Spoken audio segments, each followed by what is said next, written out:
Welcome to the deep dive. And if you are listening to this right now, chances are you are a dedicated planner.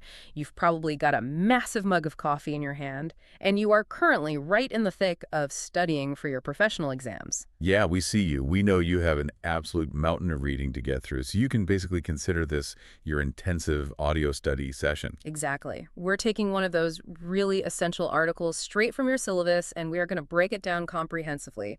Today, we're looking at a highly practical piece of research titled Treaty Principles Are Planning Principles. Right, and the subtitle is Learning from the Experiences of Manitoban Planning Practitioners. And this was written by Madeline Koch and Janice Berry. Right, Koch and Berry. So the core mission today is to completely unpack this text for you. We need to make sure that you understand exactly how local planners can and, honestly, how they are expected to support Indigenous reconciliation. Yeah, so you're fully prepared for that exam. And looking at the broader picture, even if you weren't studying for a test right now, this is just vital operational knowledge for anyone navigating local government or land use or regional development. It really is. And the central argument that Koch and Berry make, it's incredibly pragmatic. They are essentially telling the planning profession that when it comes to navigating these really complex interjurisdictional relationships with Indigenous communities, municipalities actually do not need to invent a brand new, highly complex policy framework from scratch. And that is the pivotal realization of this entire paper. The framework already exists. Right. It has existed for centuries. The authors argue that the original treaties themselves actually provide the exact foundational principles that planners need today. Exactly. So let's establish the context here first. If the framework is hundreds of years old, what is the modern catalyst for Koch and Berry doing this research right now? Why is this suddenly a pressing issue for a local municipal planner? The primary backdrop for all of this is the Truth and Reconciliation Commission, or the TRC. When the TRC published its final report, it included very specific calls to action. And these were directed at various levels of government, basically urging them to actively participate in repairing the relationship with Indigenous peoples in Canada. But historically, a lot of municipalities just operated under the assumption that reconciliation and treaty obligations, well, that those were strictly federal or provincial issues. Yeah, they viewed them as crown-to-nation matters that really didn't touch local municipal zoning. Right, not a local problem. But the authors highlight that local government planners are actually being forced to the very front lines of this work. They really are. And it makes total sense when you look at the shifting geography of land ownership. First Nations are increasingly acquiring lands that are adjacent to, or sometimes entirely within, established local government jurisdictions. And that changes the local map entirely. The text actually notes that when these lands are added to existing reserve lands, they create what are known as urban reserves. Right, urban reserves. And suddenly, it's the local municipal planner who actually has to figure out the day-to-day plumbing, the road connections, and the overlapping zoning boundaries. And that geographical shift creates really unique coordination challenges. Because historically, municipalities and First Nations just haven't had the best working relationships, nor have they had practical day-to-day guidance on how to navigate those overlapping boundaries. Which is an operational gap. Exactly. And that gap is exactly what Koch and Berry wanted to address. So to do that, they looked at what is actually happening on the ground in Manitoba right now. And for your exam prep, really pay attention to their methodology here. Because they didn't just pull quantitative data on permit approvals or, look at static zoning maps. No, they used a qualitative framework developed by a prominent U.S. planning scholar named John Forrester. It's a concept known as practice stories. Practice stories. And that concept is such a great way to cut through the bureaucratic noise. Instead of just reading dry policy documents, the authors conducted these long, semi-structured interviews with Manitoban planning practitioners. Right. They spoke to provincial planners, local municipal planners, and private consultants. And gathering these practice stories, it allows researchers to uncover the actual priorities, the personal values, and really just the messy human essence of the problems these planners face in their day-to-day jobs. Because planning isn't just a technical exercise of drawing lines on a map. No, not at all. It is deeply political and relational. So the practice stories give us a window into the lived reality of navigating those relationships rather than just reading about the textbook theory. Okay, so if the TRC is pushing local planners to the front lines and these practice stories are revealing a lack of day-to-day guidance, what exactly are planners supposed to use as a guidebook? Well, as we mentioned, Koch and Berry argue we shouldn't be looking forward for a new framework, but backward. back to the original treaties.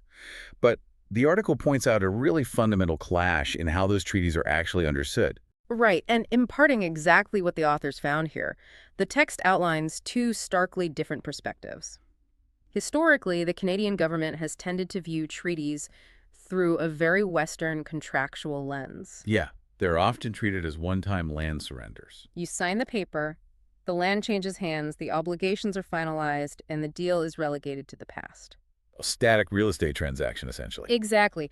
But the text contrasts this heavily with the indigenous perspective, where treaties are absolutely not final transactions, they are living relationship documents. Living relationship documents. Yeah. And this perspective is deeply grounded in indigenous law, which involves specific customs guiding relationships between people and the natural world. So, under this framework, treaties are intended to guide an ongoing, equal relationship between two sovereign parties. Right, and importantly, these agreements were formalized through ceremonies that were meant to be revisited and reaffirmed continuously. It is an active, ongoing commitment. And the authors use a really powerful phrase in this section to summarize the implication of this living relationship. They write, "We are all treaty people." That is a concept you should absolutely highlight in your study notes. We are all treaty people. It reminds us that these agreements to share land and maintain respectful governance, they aren't just historical artifacts for indigenous peoples and the crown to worry about. They extend to every single person living and working on that land today. Including the municipal planner reviewing a site plan. Right, exactly. So building on that foundation, the authors draw heavily from a 1996 document called the Royal Commission on Aboriginal Peoples, or the RCAP. Which the TRC later endorsed, the findings of this report. Yeah. And the RCAP identified four overarching principles that are embedded in these original treaties.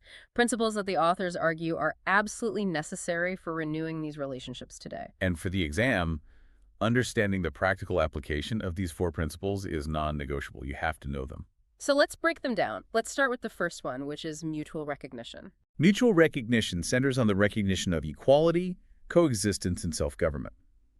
So in practice, this means acknowledging that both parties have the right to operate alongside one another. Right. Crucially, it means recognizing that indigenous peoples have the inherent right to retain their distinct cultures, their own governance structures, and their own use of lands, even as they operate right next to or entirely within non-indigenous communities. And when you apply that to a traditional municipal structure, the tension becomes pretty obvious right away. A local government usually views itself as the ultimate sole authority within its geographic boundaries. Always. So recognizing another self-governing body next door or, an urban reserve right in the middle of town, that challenges that traditional supremacy. It does. Mutual recognition is fundamentally asking planners to accept that they are operating alongside a parallel, equal governance structure, not a subordinate one. Which leads directly into the second RCAP principle, which is mutual respect. Right. And this principle requires that people of all cultures warrant respect simply by virtue of their humanity. It establishes this baseline recognition of human dignity that has to be present in all intergovernmental interactions. But there is a vital nuance here for land use planners. In the context of indigenous treaty principles, this respect cannot be limited only to human beings. No. It must extend to nature and to the land itself. And think about how planners are structurally conditioned to treat land. They treat it as parcels for taxation, resource extraction, and development. Just geometry on a map. Exactly. So shifting to a worldview where the land isn't just a commodity, but an entity deserving of respect in its own right, that changes the entire calculus of an environmental assessment or regional growth strategy. It demands a much more holistic view of the ecosystem. Right. So moving to the third principle, we have sharing. And this relates to the original historical intent of the treaties. The text explains that treaties were originally intended as agreements to share lands between settlers and First Nations based on absolute equality. But, as the authors clearly note, that intention was not properly fulfilled over the centuries. So under the RCAP principles, sharing emphasizes that First Nations must regain access to a reasonable portion of their ancestral lands. And the explicit goal of this sharing isn't just about restoring geographical acreage. It is fundamentally about economics. Right, because Western zoning has historically sequestered wealth and dictated really rigid land uses that often marginalized indigenous communities. So the principle of sharing is intended to restore access so that First Nations can build long-term economic self-reliance. Which brings us to the fourth and final RCAP principle, mutual responsibility. This principle requires all parties to act in a spirit of intrinsic responsibility towards each other and towards the shared land. It's this deep understanding of interconnectedness. Action and reaction. A municipality's decision to approve a massive new subdivision will inevitably impact the neighboring First Nations watershed, their traffic patterns, and their regional infrastructure. Because you are bound together by the geography. Yeah. And therefore, you have a shared, unavoidable responsibility to care for that environment and for each other's well-being. So taking these four high-level historical principles, recognition, respect, sharing, and responsibility, and applying them to the rigid bureaucracy of a planning department, that is where the friction happens. Big time. And this is exactly where the practice stories from the Manitoban planners become incredibly instructive for us. Because transitioning these principles into daily practice requires a fundamental rewiring of how planners categorize First Nations in their daily workflow. Because historically, if you look at standard municipal planning legislation, a neighboring First Nation might simply be categorized as another stakeholder. Right, they're grouped in with the local chamber of commerce or a neighborhood heritage committee. They just get a standard notification letter in the mail at day 30 of a 90-day rezoning process asking for their comments. But if a planner is genuinely applying the principle of mutual recognition, that entire process is flawed. You cannot view a self-governing nation as a mere stakeholder. No. They must be viewed and treated as long-term governance partners. You aren't just consulting them to check a statutory box, you are engaging with another sovereign body that has equal standing. Partnering means they're at the table on day 0, not day 30. Right. And according to the practitioners interviewed in the study, making that shift from stakeholder to governance partner relies heavily on soft skills. It's not about drafting a more comprehensive zoning bylaw. Exactly. It's about human connection and trust building. The planners stressed how critical it is to spend time developing positive relationships long before a specific development project is ever proposed. Because think about the typical dynamic. Municipal relationships with First Nations often only occur in high-pressure situations. Right. A developer has submitted an application for a huge commercial center. The statutory clock is ticking on the municipal approval process. Millions of dollars are on the line. And suddenly the municipality reaches out to the First Nation to consult. And the Manitoban practitioners explicitly stated that this pressure cooker environment is a total recipe for failure. Because there is zero foundational trust. So the practitioners advocated for small, consistent, low-stakes interventions. Things like setting up regular lunch meetings with your counterparts in the First Nations Planning Department. Because building a baseline of mutual understanding and respect when there is absolutely no urgent project on the table means that when the complex multi-million-dollar regional projects do come up, the lines of communication are already open and functional. Exactly. The practitioners also reflected deeply on the professional attitude planners need to bring into these spaces. They explicitly warned against bringing what they called an expert attitude. Right, because planners are highly educated professionals. They're used to walking into a council chamber or a public hearing and acting as the ultimate technical authority because they hold the degree and they understand the legislation. But applying mutual respect means leaving that ego at the door.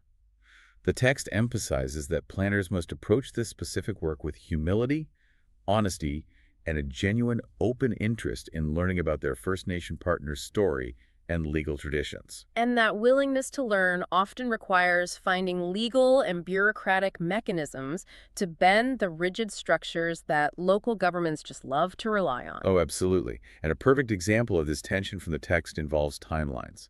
Planners operate under strict legal deadlines. A permit application often triggers a statutory 90-day or 120-day turnaround clock. Municipal council meetings are set months in advance. But applying mutual respect and recognition means understanding that those rigid corporate timelines might completely clash with Indigenous cultural priorities. Yes, a planner is legally bound by that municipal clock, but meaningful consultation with a First Nation partner might require pausing that clock for cultural harvesting season or waiting for a community ceremony to conclude. And the authors shared a story about planners needing to build intense flexibility into their work plans. They had to be willing to advocate for delaying project timelines to accommodate these culturally important events. And what is really fascinating is the reaction to that friction. Instead of getting frustrated by the bureaucratic disruption, one planner in the study described the experience as deeply refreshing. Refreshing. Yeah, they noted that this cross-cultural learning was a vital reminder that, in their exact words, some things in life should be more important than work. Wow. It's a profound moment where the human element just overrides the municipal schedule. The text also highlighted that one local government found significant operational success by actively hiring an indigenous person to work specifically on certain cultural and historical projects. Right? Having that dedicated expertise really helped bridge the bureaucratic gaps and facilitated much deeper learning between the municipality and the First Nation. So that covers the relationship building side of things, the recognition and respect. But we also need to look at how local planners enact the principles of sharing and mutual responsibility on a macroeconomic level. Which brings us back to the mechanics of urban reserves. Right. Because when lands adjacent to or inside a town are converted into an urban reserve through the federal addition to reserve process, the land is effectively removed from the local municipal tax base. Because it becomes federal land outside of local jurisdiction. And municipalities often view this strictly through a lens of loss. They fear the loss of property tax revenue, and they fear the loss of their land use oversight and zoning control. That is the traditional municipal anxiety, for sure. But the principle of sharing demands a completely different perspective here. The text argues that urban reserves shouldn't be seen as a loss to the municipality. Instead, they must be viewed as a vital opportunity to pursue mutually beneficial economic development. It is a tangible chance to support the First Nation in building that economic self-reliance we discussed earlier. Which, through economic spillover, ultimately benefits the entire regional economy anyway. Exactly. So instead of fighting over lost property taxes, progressive planners focus on joint servicing agreements. Like the First Nation purchasing water, sewer, and transit services from the municipality through a fee-for-service agreement. Right.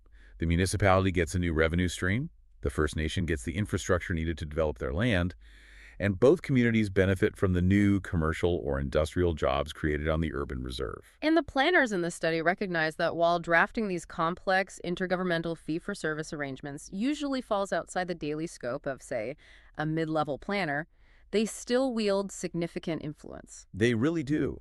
The research illustrated how a politically savvy planner can use their position, their access to information, and the bureaucratic power they hold to actively alter the course of projects. And that is an incredibly empowering point for you listeners facing this exam. You aren't just a cog in the machine processing variances. You have the agency to enact mutual responsibility. You control how a project is framed in a staff report. You advise the city council on the benefits of an urban reserve. And you advocate for timelines that respect cultural needs. You essentially have the bureaucratic leverage to actively counteract systemic racism within the planning process. So if individual planners have this agency, what exactly is the broader profession being asked to do with it moving forward? Well, this brings us to the final analytical portion of our deep dive today, which is the professional calls to action identified by Koch and Barry. The major takeaway from this research is really an acknowledgement of the limits of standard collaborative planning theory. The general idea of being polite, having those lunch meetings, and acting in good faith, it is a necessary starting point. But it is not a complete solution. It falls short because, as the authors argue, when the relationship inevitably hits a highly contentious issue, like a major dispute over land use, environmental impacts, or jurisdictional authority, simple collaboration doesn't provide a robust enough framework to resolve the conflict. Right. If planners only rely on being friendly stakeholders, the relationship will just fracture under the pressure. Planners need to deeply learn about and internalize the actual treaty principles. They need a foundational understanding of indigenous law and the specific historical agreements that govern the specific land they are operating on. So to achieve that, the authors lay out two very specific professional recommendations for the planning field. First, they target the institutional education system.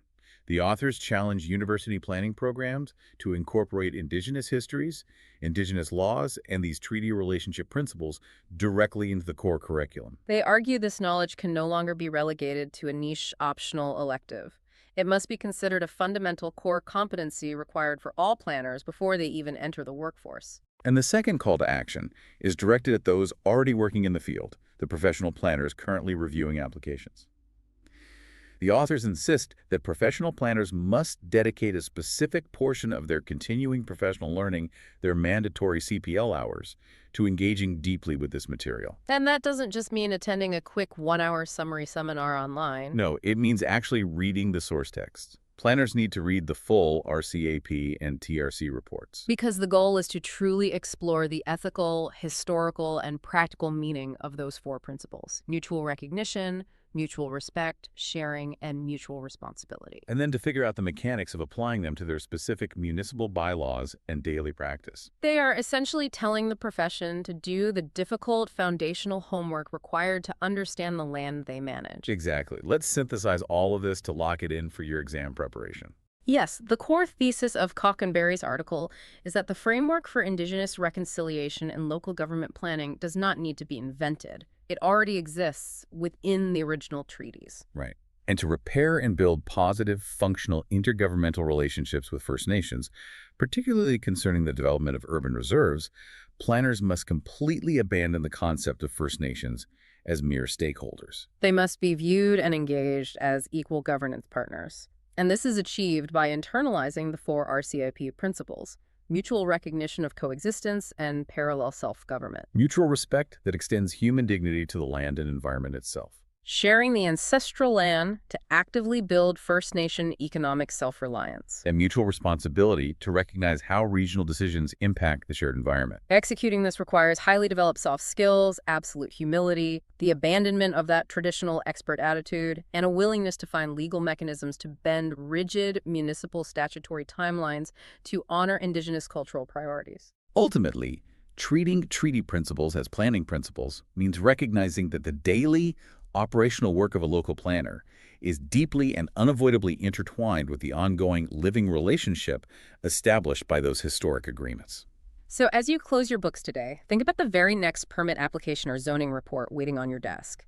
If that piece of paper isn't just routine municipal bureaucracy, but an active, living treaty relationship happening on shared land, how does that change the very first email you send tomorrow morning? Good luck on your exams.